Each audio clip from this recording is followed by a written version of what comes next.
Mateus capítulo 16, versículo 13 em diante. Quem achou diz amém? Feche seus olhos então que eu vou fazer uma oração com você antes dessa palavra. Senhor, nós apresentamos a Ti esta palavra, pedimos que o Senhor venha falar aos nossos corações de forma profunda e poderosa, segundo o Teu querer e a Tua vontade, aquilo que o Senhor tem a revelar para nós nessa noite. Senhor, que essa palavra não só fale de Ti, mas que revele o Senhor no coração dos Teus filhos. Que essa palavra possa trazer, Senhor, a identidade de quem Tu és, manifesta no coração da Tua igreja. E que nós possamos ser edificados por esta palavra nessa noite, Senhor. Confrontados e alinhados com a Tua vontade e a Tua verdade nessa noite, Senhor. Em nome de Jesus, amém.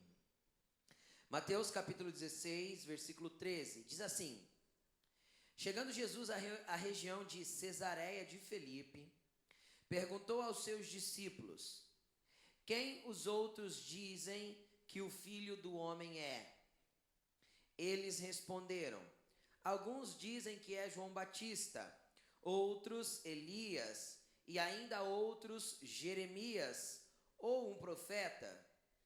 E vocês? Perguntou ele. Quem vocês dizem que eu sou? Simão Pedro respondeu: Tu és o Cristo, o Filho do Deus vivo. Respondeu Jesus: Feliz é você, Simão, filho de Jonas, porque isso não foi revelado a você por carne ou sangue, mas por meu Pai que está nos céus.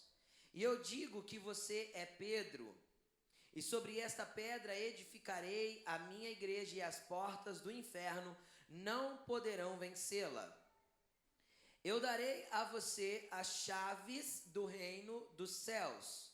O que você ligar na terra terá sido ligado nos céus, e o que você desligar na terra terá sido desligado nos céus. Então advertiu aos seus discípulos que não contassem a ninguém que ele era o Cristo. Feche a sua Bíblia e preste atenção aqui em mim.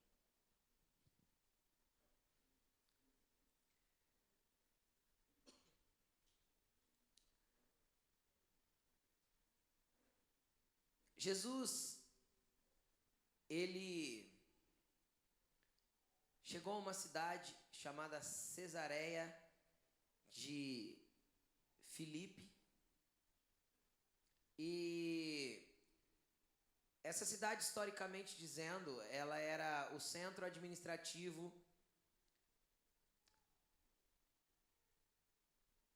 do imperador Filipe, ou do governador Filipe. Não era imperador porque o imperador era de Roma, do governador da região da Judéia, Filipe. Por isso chamava Cesareia de Filipe, porque Filipe que tinha fundado ela.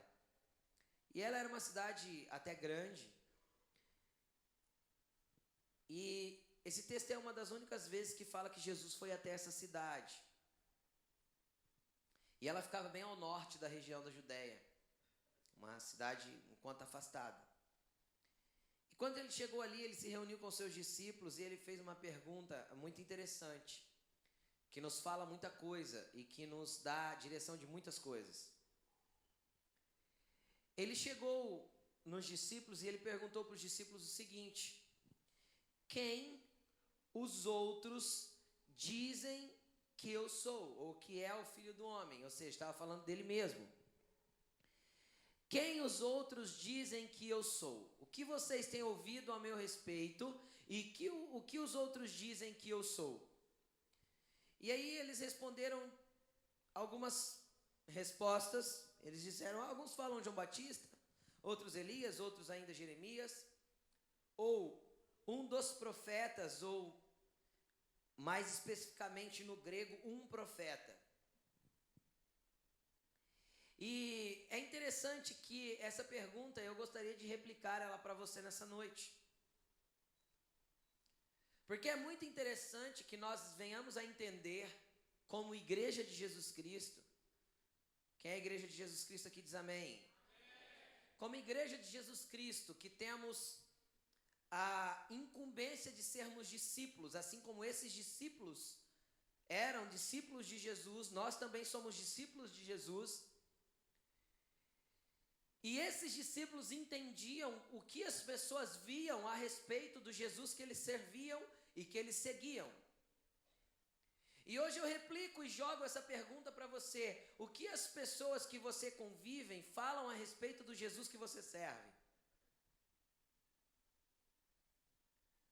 O que as pessoas que você está inserido, que aqueles da tua casa que ainda não o conhecem, o que as pessoas que você tem estado perto, o que as pessoas dizem que Jesus é? Como elas enxergam o Cristo que você tem servido ou diz servir? O que as pessoas pensam a respeito do Jesus que você acompanha, que você se diz discípulo, seguidor? Parece uma pergunta irrelevante, mas totalmente pelo contrário. Você não pode ser a manifestação de um Cristo vivo e revelado se você não sabe o que as pessoas que estão perto de você pensam a respeito dele. Como você pode representar um Cristo vivo e revelado a você se você não sabe o que você está passando dele para as pessoas? Porque elas vão ter uma impressão de Cristo daquilo que você mostra a respeito dele. É esta impressão que as pessoas vão ter a respeito de Cristo. Então o primeiro questionamento desta palavra é: você tem entendido o que se passa na mente e no coração das pessoas que estão próximas de você, para que você possa tocá-las com Cristo da maneira correta, sendo um discípulo? Porque nós temos um mandamento.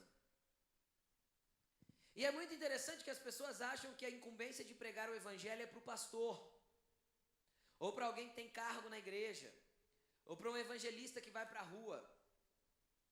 Querido, eu quero deixar uma coisa descrita aqui para você e se escandalize se você quiser. Você peca por não pregar o Cristo que você serve. Você escutou o que eu falei? Você peca por não compartilhar as boas novas da salvação e da graça e do Cristo revelado que Ele tem sido na sua vida, se é que Ele já se revelou a você. É sobre isso que vamos falar hoje. Por que eu peco, pastor? Porque todo mandamento de Cristo não deve ser quebrado, e todo mandamento quebrado é um pecado. E aí eu vejo dois mandamentos, dois lugares bíblicos muito específicos, que Ele dá dois mandamentos muito diretos. Marcos 16:15, ele diz assim, ó: ide por todo mundo, pregai o evangelho a toda criatura.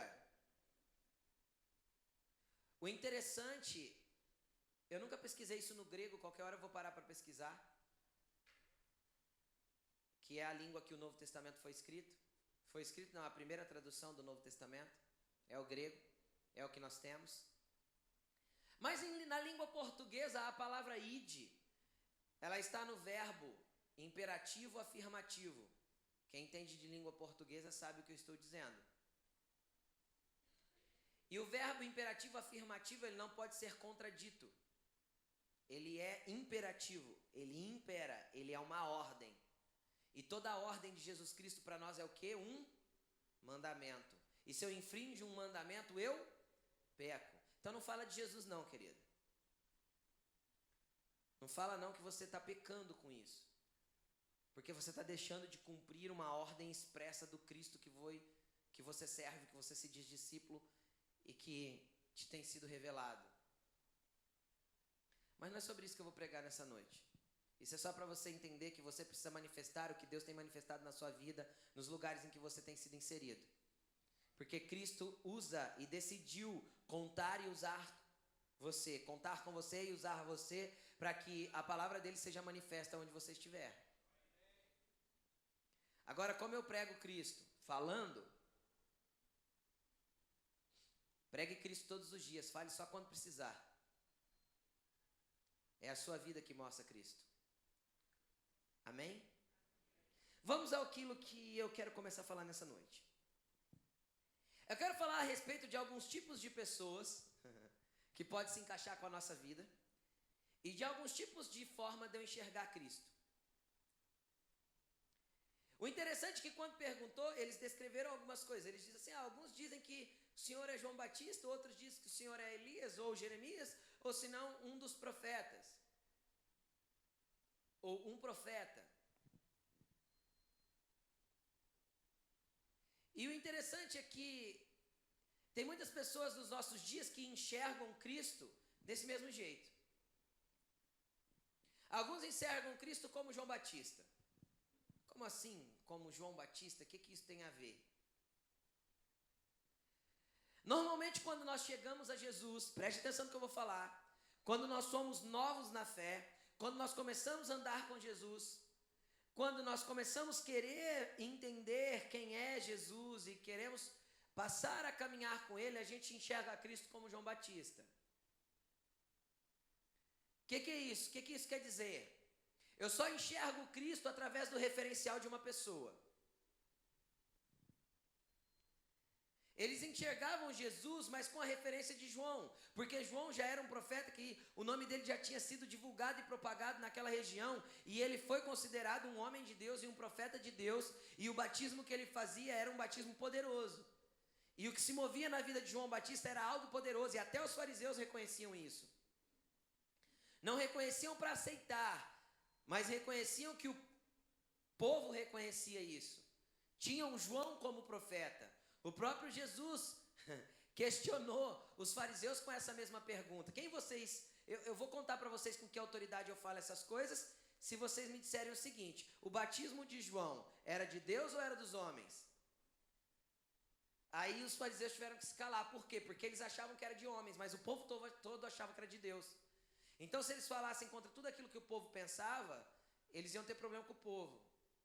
E eles precisavam manter o status, né, porque eram religiosos, e todo religioso precisa manter o status. Todo religioso precisa manter o status, ele precisa manter a compostura, ele precisa estar bonitinho, ele precisa se mostrar crente para todo mundo, dentro da igreja. Porque dentro de casa só a esposa conhece o cão que vive com ela. Porque religioso se move mais ou menos assim. Você quer conhecer uma pessoa? Pergunta para a esposa dele. Quem ele é lá dentro de casa. Você quer conhecer uma mulher? Pergunta para o esposo dela. Porque dentro do lar nós manifestamos a exatidão daquilo que somos. Não quando a gente sobe no púlpito. Não quando a gente está em público. Porque em público normalmente nós estamos manifestando o dom que temos. Ou a aparência que construímos a partir de um dom. Mas quando nós estamos sozinhos, vivendo com aqueles que estão perto de nós, então nós manifestamos a exatidão de quem somos. E a realidade do que nós somos. É aquele lá que tem que ser confrontado e transformado por Cristo. Nessas horas eu não escuto nenhum amém. É agora que você pode dizer um amém. Vamos ver. Amém. Aí. Eu vou ajudar vocês, tá bom? Amém. E alguns precisam de um João Batista na vida, uma referência. Quem é Jesus? Ele é João Batista, tipo assim, ele é alguém que eu enxergo que parece ser um homem de Deus, é alguém que eu enxergo que parece ser alguém abençoado. Então eu acho que esse Jesus aí que está andando, fazendo umas curvas, é João Batista, tipo, é como ele. Como Jesus é esse cara aí. É essa pessoa que eu tenho como referência. Então a gente sempre começa a enxergar Jesus a partir de uma pessoa. Agora eu quero chamar a atenção de você para duas coisas. Se você ainda enxerga Cristo como referência de pessoas, é bom. É sempre bom nós termos referências. Mas não se acomode com isso. Porque se Cristo não for revelado para nós, a nossa referência cai ou se afasta de nós e nós perdemos a referência e automaticamente perdemos a direção. E às vezes perdemos até o caminho. Por quê? Porque Cristo não nos foi revelado, só nos está sendo mostrado por alguém que está à nossa frente. Então é bom ter referência, mas só como referência, porque Cristo tem que ser revelado a você. Quem Ele é. Amém? Outros enxergam como Elias. Quem é Elias e Jeremias? Eu posso comparar os dois. A vida dos dois profetas foram muito similares. Apesar deles terem feito obras completamente diferentes, a vida dos dois profetas foi muito similares. Por quê? Porque ambos viveram em tempo de perseguição, ambos foram perseguidos pelo rei que vivia em sua época. Elias viveu num tempo do rei Acabe e da rainha Jezabel, no território de Israel, enquanto Jeremias viveu no território de Judá, no tempo do exílio para a Babilônia, e sofreu muito por causa disso. Então, eles viveram em tempos diferentes, mas com ambientes parecidos e com obras parecidas. Obras no sentido de mover espiritual. Ambos moveram coisas para tentar acordar uma nação, alertar uma nação, ambos. Então, eu posso comparar os dois. E aí, o que eu vejo? Elias e Jeremias viveram centenas de anos antes de Jesus se manifestar. Elias aproximadamente 1000 anos antes, e Jeremias aproximadamente 600 anos, 620 anos antes, alguma coisa nesse meio aí. Então é muito tempo que eles viveram antes. E aí olharam para Jesus, ele pode ser Elias ou Jeremias. O que eu vejo nisso? Pessoas que só conseguem conhecer Cristo através daquilo que foi dito a respeito dele. Ele não tem uma referência de pessoalidade, de relacionamento interpessoal ou diretamente com Cristo. Ele só sabe daquilo que ele ouviu falar. A referência que ele tem de Cristo é o que ficou, é o que passou. O que a Bíblia é para nós? É uma referência do que Cristo foi. E o que a igreja é hoje? É aquilo que Cristo quer ser neste tempo. Ele continua sendo o cabeça e nós continuamos sendo o corpo dele. Então nós temos que continuar a manifestar as obras que ele fazia através de nós neste tempo. Só que são pessoas que se prendem ao que Cristo fez ontem. Seja através do conhecimento literário ou acadêmico. Normalmente essas pessoas são especializadas em criticar. Porque ela conhece muito e faz pouco. Ela lê muito e ora pouco. Ela adquire muito conhecimento e pouca sabedoria. Porque o conhecimento eu adquiro de forma humana. Sabedoria só se vem do Senhor, do alto. Então ela adquire muito conhecimento e pouca sabedoria. Ela é muito crítica. Fala muito e age pouco. Ela conhece muito e pratica pouco. Por quê? Porque elas são pessoas que estão em referência daquilo que Cristo fez, mas não estão preocupadas em viver o que Cristo faz. Por quê? Porque elas não estão e não conhecem um Cristo que lhes foi revelado. Porque entenda uma coisa, qual que é a importância de Cristo ser o cabeça da igreja? É que Ele a conduza. Porque todas as fontes de comunicação, todas as fontes de ação do nosso corpo partem do nosso cérebro. Então, se Cristo não é o cabeça do corpo, como Ele há de dirigir a igreja? Então, Ele precisa ser o cabeça. O problema é que muitas vezes nós fazemos a igreja do nosso jeito e nós nos desligamos do cabeça. E aí a gente começa a tomar decisão por nossa conta, a partir daquilo que já nos foi revelado. Em que tempo? Num tempo que já passou. E às vezes a gente pensa assim, o meu pai fez assim, eu vou fazer assim também. Porque na igreja do século passado era feito desse jeito e funcionou. Então eu vou fazer agora. Porque na igreja dos anos 70 era feito assim e funcionou, então vamos fazer agora. Porque na igreja da década de 90 era feito assim e funcionou, então vamos fazer agora. Querido, entenda uma coisa. Deus continua se movendo. Ele não está morto e Ele continua a fazer nos nossos dias o que Ele determinou que a igreja faça. Então, se eu ficar pegando experiências de Elias ou de Jeremias e tentando trazer para o nosso tempo, eu vou perder o time de Deus, eu vou perder o tempo de Deus. E a hora que eu vi, Deus já passou. E ao invés de viver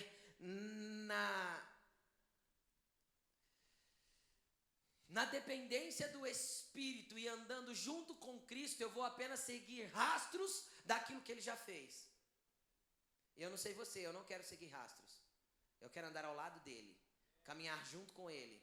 Eu não quero saber apenas o que ele fez, eu quero saber o que ele está fazendo, como ele está fazendo e como eu posso contribuir com aquilo que ele decidiu fazer nesse tempo. Quem está me entendendo? Acho que são poucos. Querido, queira caminhar com Cristo e entender como Ele se move agora. E o que Ele está fazendo agora. E como você deve se mover para cooperar com aquilo que Ele está fazendo nesse tempo. Por isso que o apóstolo Paulo disse, somos cooperadores de Deus. Por quê? Porque eu coopero com aquilo que Ele faz. Não com aquilo que eu decidi fazer para Ele. Porque nem tudo que eu faço para Ele é da vontade dEle.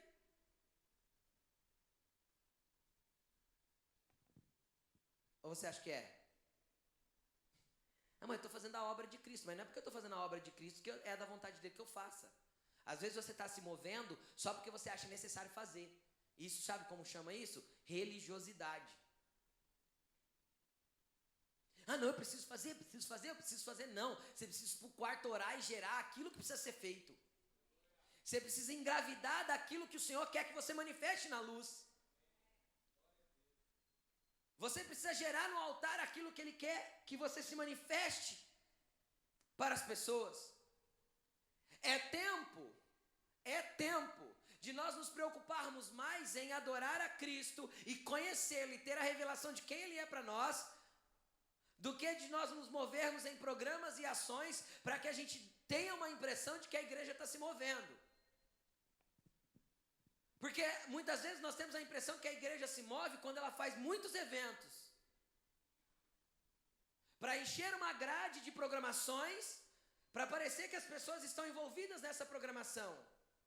Quando nós estamos fazendo um monte de programações vazias que não são da vontade do Pai. Então parece que a igreja movimenta. Mas movimenta o quê? Pessoas. Nós não queremos movimentar pessoas, nós queremos movimentar as regiões celestiais, para que pessoas sejam alcançadas para Cristo e tenham o Cristo revelado dentro dos seus interiores. O problema é que a gente se acostumou com uma igreja que pede benção. Quem já chegou na casa da avó e pediu benção aí? É igual. Não sabe nem por que pede. Não faz sentido aquele pedido, mas pede. Benção, avó. Abençoe. Não é assim? Benção, avó. Abençoe, filho. Benção, mãe. Abençoe, meu filho. Mas a gente não compreende nem a importância daquilo que a gente está pedindo. É importante pedir bênção para os pais. Mas a gente tem que entender a importância daquilo que nós estamos fazendo. E aí, a gente se acostumou com uma igreja, mais ou menos assim, ó. A gente pega o papelzinho. E a gente pega uma caneta. Quem pega, né? Porque tem gente que não é nem organizado para fazer isso, mas tá bom. Aí a gente pega mais ou menos assim, ó. Vou dar um exemplo clássico da igreja evangélica dos nossos dias. Meus 31 de dezembro de 2015. Meus projetos para 2016. Aí ele começa. Fazer isso, fazer aquilo. Nananã, e vai anotando. Nananã, nananã. Aí ele pega, dobra. E ele fala assim: Senhor, tá aqui os meus projetos, os meus sonhos para 2016. Me abençoa, Pai. Libera para mim. Aí às vezes ele olha e fala assim: ah não, eu acho que eu vou precisar de uma oração mais forte. Vou levar para o pastor. Pastor Elane, ora para mim, por favor, nos meus projetos 2016, porque eles precisam acontecer. Intercede. Leva para intercessão, pastor. Ora 30 dias lá na sua casa.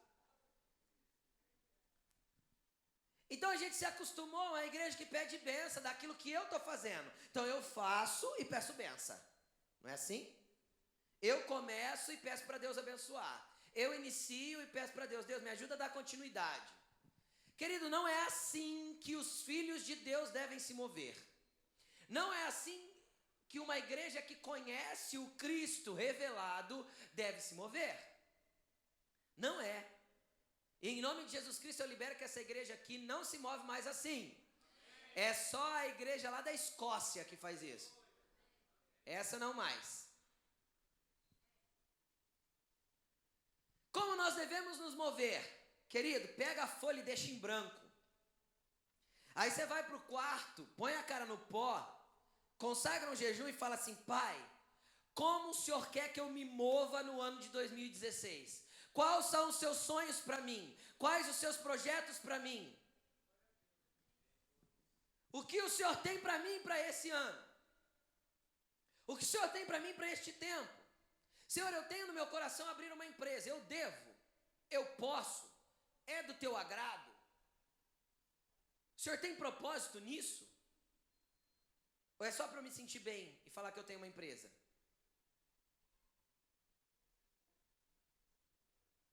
E aí Deus não responde.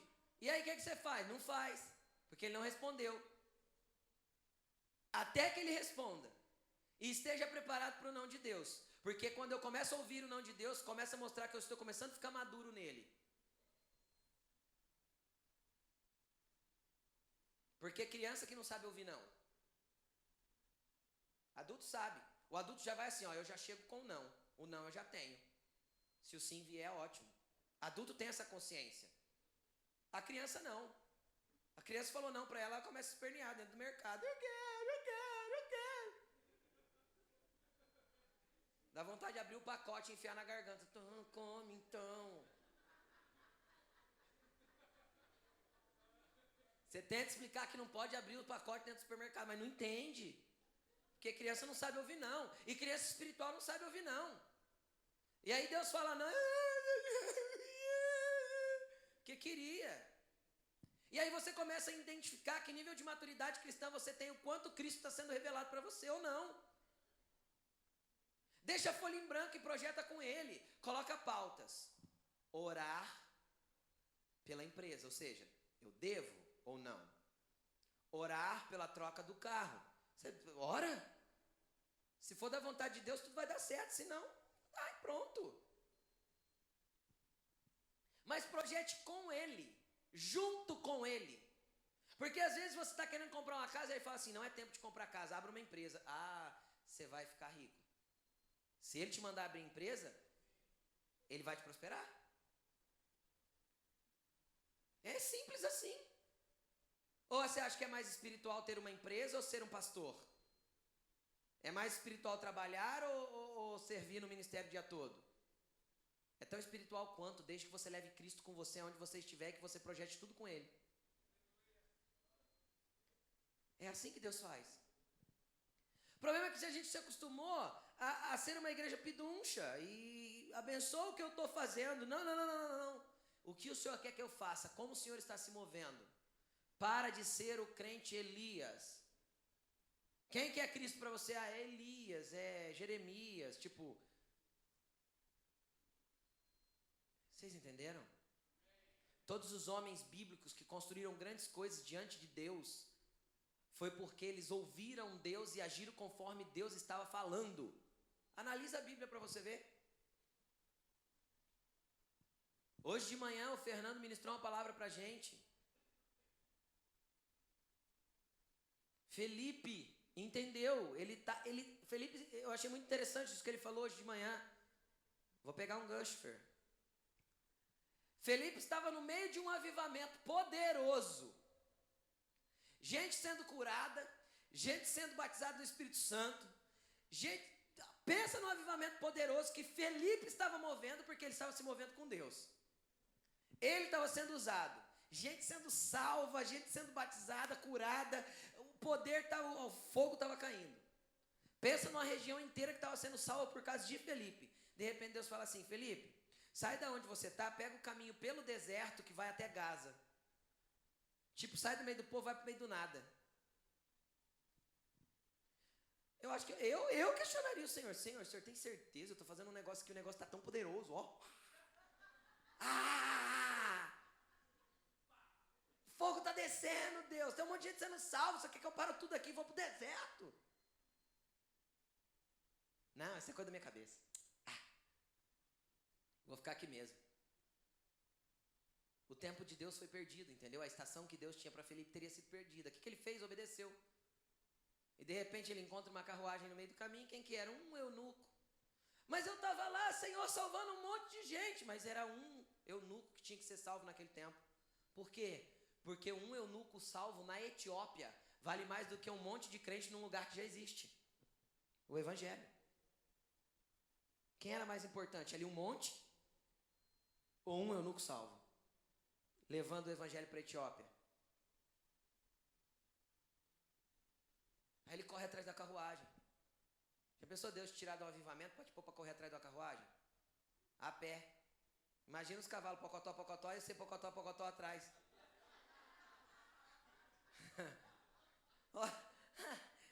Aí ele chega na beira da janela. Você entende o que você lê? Aí o eunuco falou assim, não, se ninguém me explicar, não posso entender.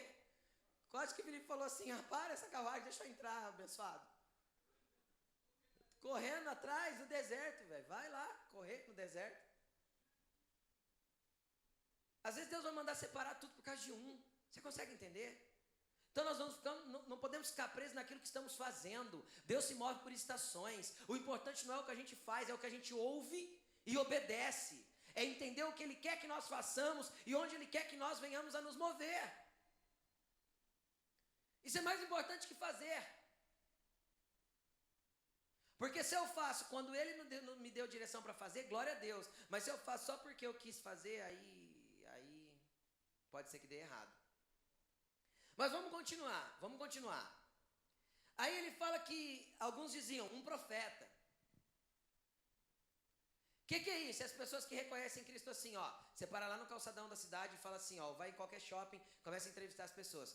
Quem é Jesus para você? Ah, é o Salvador. É o Messias. É o Redentor. É o cara que morreu na cruz. Sei lá, e aí arruma onde é o maior líder de todos. Se for no meio corporativo, se o cara for business, então é o maior líder de todos. É assim vai. Eu sei porque eu já participei de palestras de trabalho e toda palestra tem Jesus inserido. Como o quê? Como líder. Ah, o que ele foi? O maior treinador de pessoas. O que ele foi? Ah, ele é o maior guru de todos. E aí vão inventando, certo? O que é isso? É um título.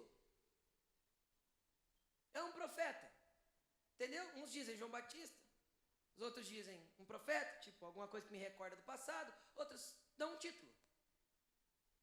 Ah, Jesus é isso. Jesus é aquilo. E vão inventando nomes. Entendeu? Para expressar alguma coisa que eles não entendem o que é. Agora o que eu acho interessante é que Jesus vem com a outra pergunta. Direta para os discípulos. E eu vou jogar essa pergunta para você de novo. Quem você diz que Cristo é?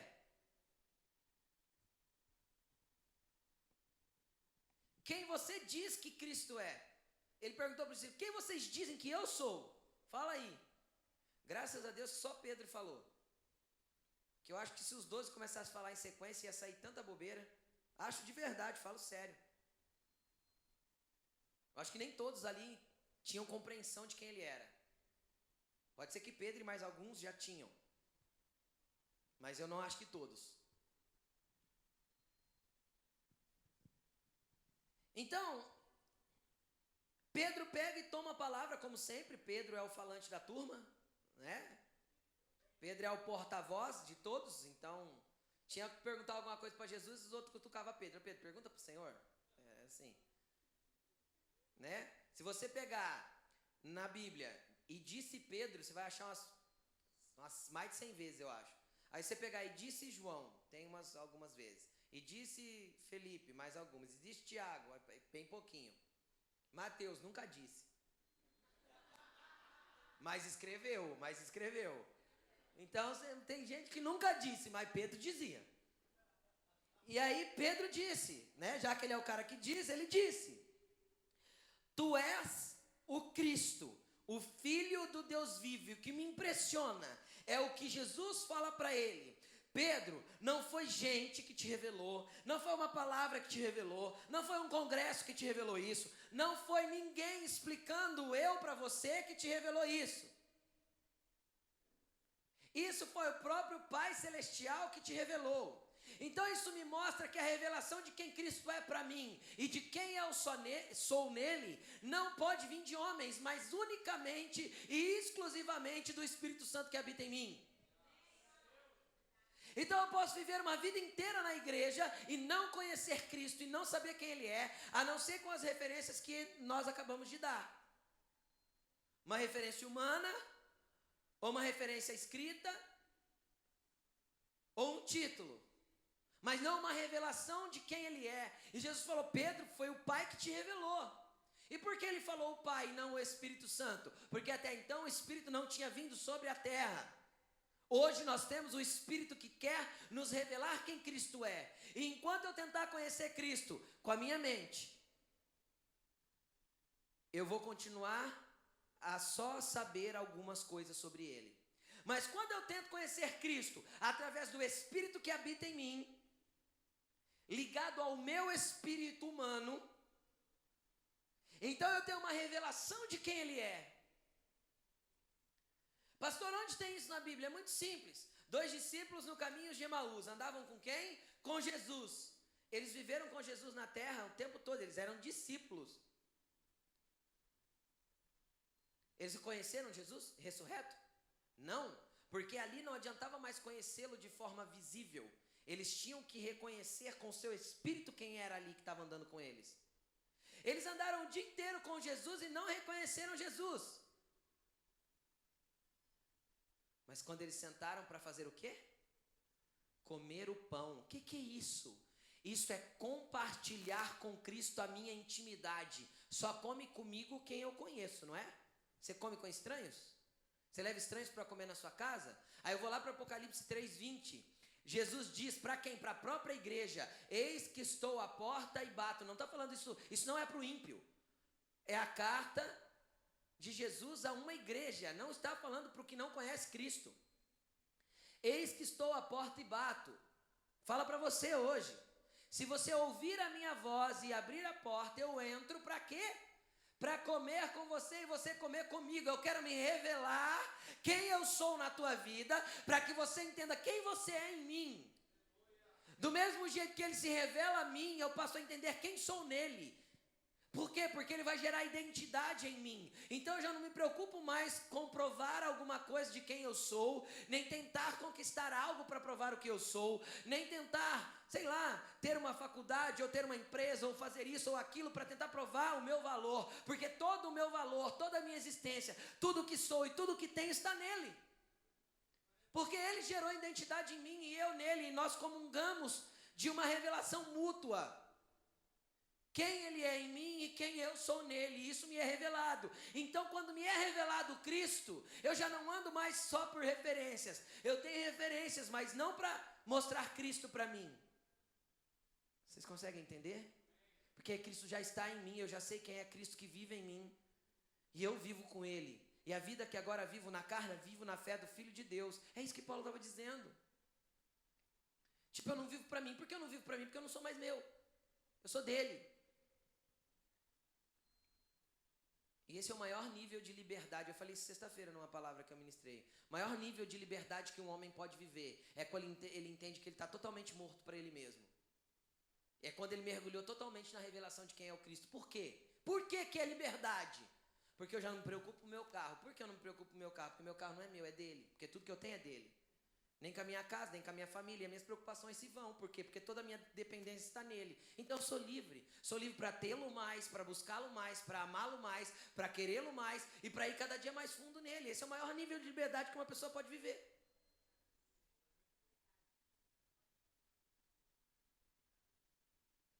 Por quê? Porque tudo que eu faço está na direção dele. Foi ele que me guiou. Então por que temer?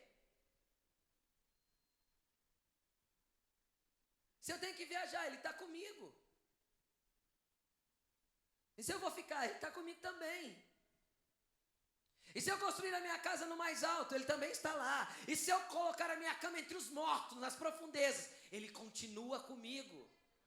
E esse é o maior nível de liberdade que uma pessoa pode viver, estar seguro, porque aquele que habita no esconderijo do Altíssimo, a sombra do Onipotente descansa. Isso é ter Cristo revelado em mim e eu nele. E nós não somos mais dois, nós somos um, porque ele habita em mim.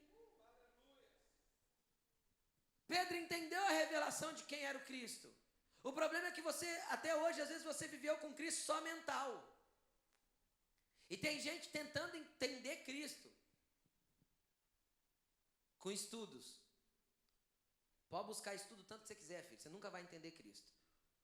Agora vai pro teu quarto, põe o teu joelho no chão, põe a cara no pó e fala igual Jacó falou: Senhor, eu não saio daqui enquanto o Senhor não me tocar. Enquanto o Senhor não falar comigo, o Senhor não me abençoar, eu não saio daqui. Pode demorar uns 15 dias, fica em jejum lá, não tem problema não. Depende da dureza do teu coração, vai demorar um pouco mais. Mas vai insistindo, que Jesus vai quebrando. E de repente ele vai se revelar para você e você nunca mais vai ficar com esses mimimi, com essas dúvidas que você tem com relação a viver com Cristo. Sabe por quê? Porque você vai entender quem Ele é. Porque carne e sangue não te pode fazer entender isso. Porque isso é revelação que vem do Espírito. E só vai ser revelado com contato e intimidade com Ele, com você tentando se relacionar com Ele. Mas pastor, eu entro para orar, eu oro 3 minutos, acabou as palavras. Eu sei. Eu sei, tem um monte de gente assim. Fica lá em silêncio. Eu falo sério. Fala: Deus, eu falei tudo que eu tinha para falar. Agora eu quero te ouvir. Fala isso para Ele. Senhor, eu falei tudo que eu tinha para falar. Agora eu quero te ouvir. Vou ficar aqui quietinho, esperando pelo Senhor. E se você não é batizado no Espírito Santo, ou se você não fala em línguas ainda, fala: Senhor, me dá o dom de línguas, que assim eu vou te adorando em espírito até que o Senhor venha. Mas eu vou ficar aqui para te ouvir falar. O problema é que a gente nunca tem tempo para isso. A gente anda no quarto assim: Senhor, eu tenho 15 minutos para falar com o Senhor. Se eu tiver alguma coisa para falar comigo, fala rapidinho. Ou é mentira o que eu estou dizendo? Ó, Senhor, eu vou levantar, tipo assim, eu entro 8 horas no trabalho, mas eu vou levantar, deixa eu ver, deixa eu fazer as contas, 15 para 7. Aí eu oro, eu escovo os dentes, tomo um café, aí eu oro das 7h10 até 7h25, 15 minutos, tá bom, né? Aí eu saio correndo pro trabalho. Aí você vai e fala. A hora que Deus faz assim, ó. Você já levantou e já foi. Tipo, aí não dá para ele falar. A verdade é que nós vivemos num tempo onde nós não temos tempo para Deus, gente. Deus quer a tua vida. Não metade dela. Não um pouquinho dela. Não domingo à noite, 2 horinhas. Deus quer a tua vida inteira. Por onde você caminhar, por onde você andar, o que você fizer. Se comemos, nos alegramos, nos deitamos ou levantamos, tudo é por Ele, dele, por Ele e para Ele. Eu já preguei isso aqui. Dele, por Ele, para Ele. Vem dele, passa por nós, volta para Ele. Que tudo seja vindo dele, nos abençoe e seja um ato de adoração para Ele de volta. Então, não tem como. Mas vamos continuar, tem mais palavra aí, não acabou. Não acabou. Aí a gente continua no texto, e depois que a gente conhece um Cristo revelado, a gente começa a receber alguns níveis de autoridade. Aí ele pega e olha para Pedro. Eu acho muito interessante o tanto de confusão que tem em cima desse texto. Eu acho ele tão simples. Pedro, tu és pedra, e sobre essa pedra edificarei a minha igreja. Aí ele falava em grego: Petros, tu és Petra. Era um trocadilho de palavras que ele estava usando. Porque Pedro é pedra. A palavra Pedro significa pedra. Então ele usou um trocadilho de palavras para liberar algo sobre a vida de Pedro e para tentar explicar para ele como a igreja seria edificada. E ele fala assim: Pedro, deixa eu ler aqui. E digo que você é Pedro, e que sobre esta pedra edificarei a minha igreja, e as portas do inferno não poderão vencê-la, ou não prevalecerão sobre ela. Aí tem gente que diz que... Tem religião que diz que a pedra é Pedro. Aí tem religião que diz assim, que Jesus usou um gesto, né?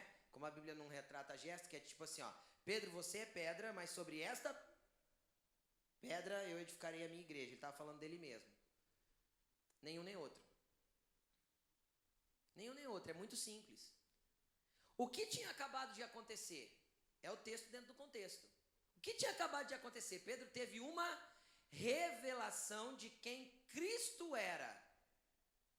Como a igreja pode ser edificada? Como ela pode crescer, se mover e as portas do inferno não prevalecer contra ela? Quando Cristo for revelado para a igreja. Então, sob a pedra da revelação de quem Cristo é, a igreja é edificada. Sem uma revelação de quem Cristo é para a igreja não prevalece. O inferno vem e a derrota. Quando toda a pedra da igreja é simplesmente o que Cristo fez e o que eu conheço de Cristo, e não há uma revelação do que Ele faz hoje, de como Ele se movimenta hoje, do que Ele está fazendo, a igreja não é edificada, ela não cresce. Aí tem gente que pensa assim, cresce sim, pastor, tem igreja que está com um monte de gente. Programas também fazem a igreja crescer. É o que eu disse, movimentos humanos fazem crescimento numérico para a igreja. Não é esse nível, não é esse tipo de edificação que Cristo estava falando. Aí tem outro que vai falar assim, eu sei, pastor, é a questão então do conhecimento. Porque aí a igreja vira uma sala de estudo, todo mundo aprende, mas nunca faz nada. Querido, edificação da igreja vem de um equilíbrio, de entender o que Cristo quer que nós façamos em cada tempo e em cada momento. É a revelação de quem Ele é na vida das pessoas que vai fazer com que a igreja cresça. Porque quando Cristo é revelado para mim, eu tenho o prazer de contar para as pessoas o que Ele está fazendo na minha vida. Mas quando Cristo não é revelado para mim, os outros perguntam assim, você vai na igreja? Aí você fala assim, eu sou evangélico. E é interessante que outro dia nós fomos fazer uma pesquisa e teve um monte de gente que eu perguntei assim, você tem religião? Era uma pesquisa mesmo, social. A pessoa falava assim, tenho? Qual que é a sua religião? Eu sou evangélico. Aí a próxima pergunta era, praticante ou não? Faz tempo que eu não vou, hein? Aí eu arriscava lá, não praticante. Mas teve um monte que me respondeu isso. Agora, como eu posso ter o Cristo revelado em mim e não amar a igreja de Cristo? Que é a expressão da revelação de quem Ele é a igreja. Nós juntos. Então eu não tive Cristo revelado, eu só fui convencido que Ele é a verdade, mas não conheço a verdade. Eu fui convencido de que Ele é o caminho, mas eu não conheço o caminho. Eu fui convencido de que Ele é a única maneira de se viver de verdade, mas eu não tenho a vida em mim. Por quê? Porque Ele não foi revelado a mim. Eu conheço só de ouvir falar, não de com Ele andar. Mas hoje Jesus quer te tirar de onde você está e quer te levar para perto dEle. E aí Ele fala que quando nós somos igreja e temos o Cristo revelado em nós, então o inferno não pode contra nós. Quem pode dizer um amém bem forte? Aí vem mais uma coisa interessante. Ele fala assim, e eu vos darei as chaves do reino dos céus. Só quem tem o Cristo revelado é que recebe chave. Por quê? Porque a chave abre coisas que Ele está fazendo, não coisas que Ele já fez, porque o que já fez já foi aberto. E tem gente que pensa que essa chave aqui, aí tem a religião que pensa que essa chave é para abrir a torneira do céu para chover. Não é. Tem religião que pensa. Aí tem cristão que pensa, tem crente que pensa, tem, evangélico que pensa que Pedro ia ligar e desligar coisas no céu. Deixa eu te explicar uma coisa. Primeiro, é muito fácil de entender e muito lógico. Chave hoje em dia liga coisas. No tempo de Jesus, chave não ligava nada. Não tinha nada eletrônico, nem elétrico para ligar. Chave só abria e fechava. Você consegue entender isso ou não? Não tinha nada para ligar com chave no tempo de Jesus. O que ele ia ligar? Não existia motor, não existia carro, não existia nada elétrico nem eletrônico para eu ligar com uma chave. Chave servia única e exclusivamente para quê? Abrir e fechar. Não existia chave de ligar. Quem está me entendendo? Então, quando ele fala que ele libera chaves do reino dos céus, ele está liberando chaves para que o reino dos céus avance. Ou seja, chaves são estratégias, ou são planos, ou são direções que abrem tempos e fecha tempos, que abre estações e fecha estações, que abre coisas que Cristo quer que nós façamos e fecha coisas que Ele não quer que nós façamos mais, que fazem o reino dele avançar. Essas são as chaves que estão liberadas sobre a igreja que tem o Cristo revelado. E não que só o conhece de ouvir falar. Agora, esse negócio de ligar e desligar, porque são sentenças separadas aqui. Ele diz assim, ó, o que você ligar na terra será ligado nos céus, e o que você desligar na terra será desligado nos céus, ou terá sido desligado nos céus. Eu fui pegar no grego, aí eu fui. Ligar é a palavra del, D-E-O, assim mesmo, transliterado, lógico, o grego é aqueles rabisquinhos, né? Mas é a palavra que transliterado para a nossa língua seria del. Significa atar com um laço, prender. Prender com cadeias ou lançar em cadeias. Tem a ver com batalha espiritual isso aqui, meu querido. Porque ele estava falando das portas do inferno. Ele estava falando do inimigo contra a igreja. Aquilo que você mandar prender, aquilo que você mandar travar, aquilo que você mandar ser ligado, é preso. E tem toda uma descrição no dicionário do que significa, não tem nada a ver com o botão de ligar e desligar. E às vezes a gente ora alguma coisa e fala assim, liga comigo, irmão, tá ligado em nome de Jesus. Não, vamos entender a palavra na sua essência. Isso aqui é para a gente atar e amarrar e proibir as obras das trevas contra a igreja. E aquilo que nós mandarmos parar e ser travado e ser atado e ser ligado e ser amarrado, vai ser. Quando eu tiver o Cristo revelado em mim, porque as portas do inferno não prevalecem contra a igreja. Quem está me entendendo diz amém. E aí, a palavra desligar aqui, traduzida como desligar, é a palavra luo. Libertar alguém, ou algo preso ou atado. Soltar alguém, desamarrar.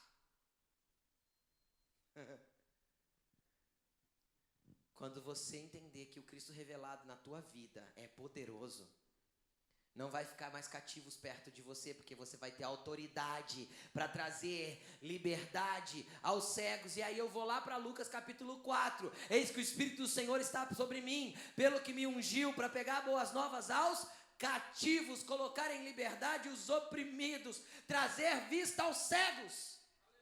Ele quer uma igreja poderosa que se mova como ele se moveu e como ele está se movendo. Ele quer uma igreja poderosa que o conheça na revelação de quem ele é, que se mova conforme ele está fazendo. Ele quer uma igreja que vá para os trabalhos evangelísticos e pergunte assim, Espírito Santo, com quem o Senhor quer que eu fale? Como o Senhor quer que eu faça aqui? Uma igreja que se mova na direção do Espírito Santo, igual a igreja de Atos. O interessante é que eu vejo no livro de Atos, pelo menos, não sei lá, umas 100 e poucas vezes, nem sei quantas, nunca contei. Mas assim, ó, e eles oraram e o Espírito Santo deu uma direção. E eles fizeram isso e houve uma direção do Espírito. E o Espírito os direcionou para, e os Espíritos os conduziu para, e o Espírito fez isso para. Por isso que eles se moviam poderosamente. Porque havia um Espírito Santo que conduzia tudo. Não era eles quem faziam. Eu dei o exemplo de Felipe e o eunuco. Era o Espírito que fazia. E quando eu não sou conduzido pelo Espírito, dá errado. Eu vou dar um exemplo de Atos também. Paulo, apóstolo Paulo. Já um pouco mais de idade. Eu não sei dizer quantos anos ele tinha, mas ele já estava numa idade avançada. Ele já tinha feito todas as viagens missionárias dele. Ele já tinha uma obra poderosa. De repente, veio no coração dele a vontade de ir para Jerusalém. E ele começa a viagem. Hoje, se a gente quiser ir para Jerusalém, a gente muda no avião hoje aqui e amanhã a gente está lá, correto? 16, 18 horas de viagem a gente está lá. Paulo estava em Roma. Estava em Roma não, estava na Ásia, na região ali da Turquia, onde é aquela região ali hoje. E ele resolveu ir para Jerusalém. 1.000 e, sei lá, poucos quilômetros. Demorava alguns meses. Por quê? Porque era ou a pé ou em cima de um animalzinho. E ia de cidade em cidade. E aí ele chegou na casa de Felipe, esse mesmo Felipe que eu citei para vocês. E a Bíblia diz que ele passou a noite ali e tal, e no outro dia ele foi sair e chegou um profeta chamado Ágabo. E o profeta pegou o cinto do Paulo, amarrou nos seus próprios pés, ligou, lembra? E ligou as suas mãos, sabe? Com o próprio cinto de Paulo, enrolou.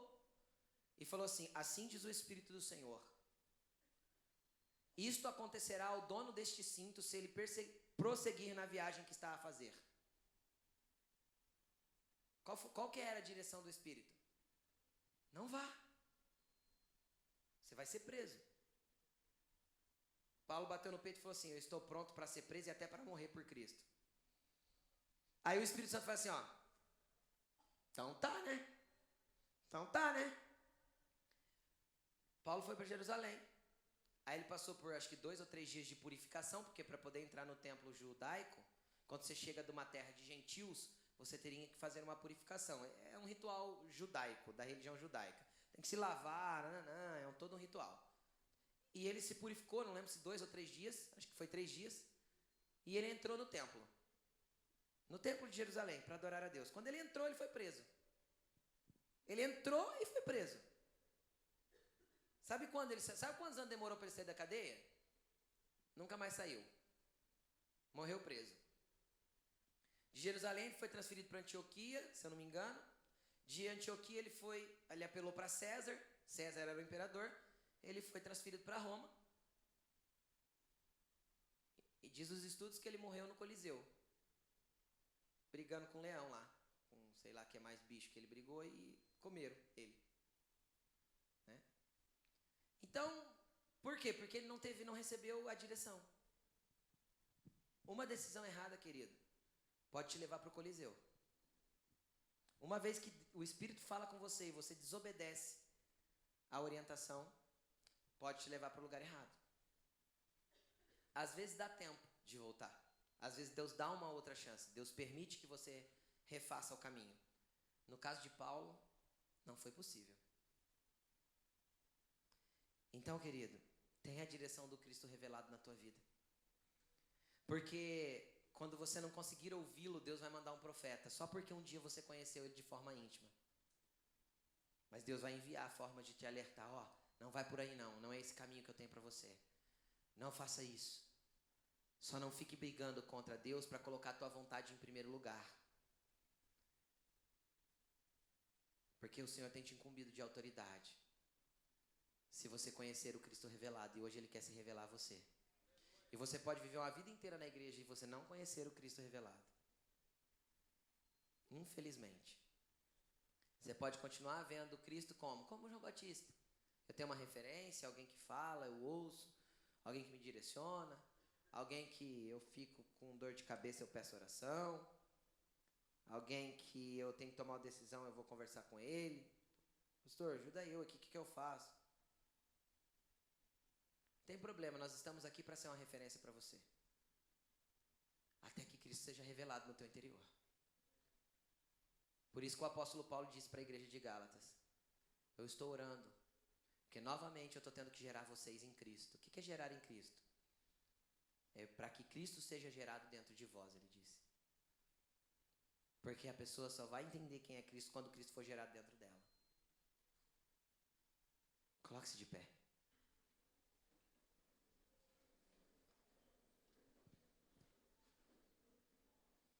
Eu não posso fazer essa busca por você.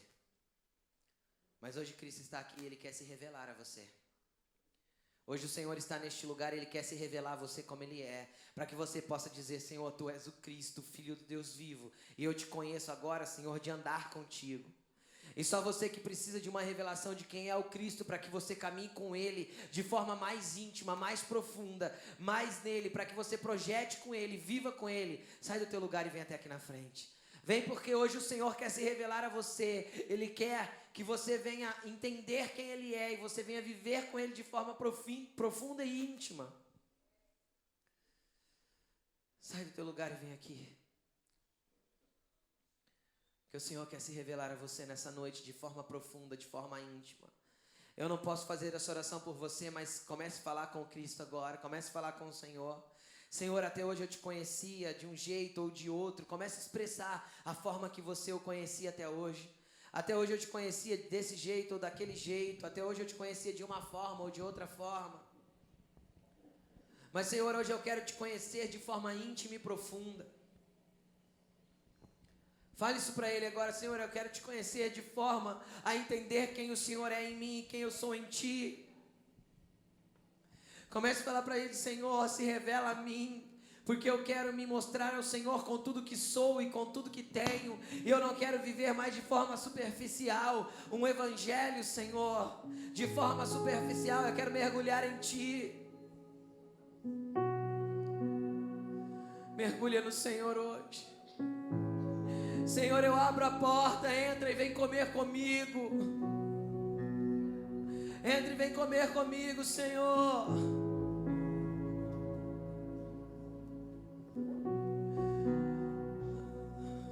Vem compartilhar quem o Senhor é na minha vida.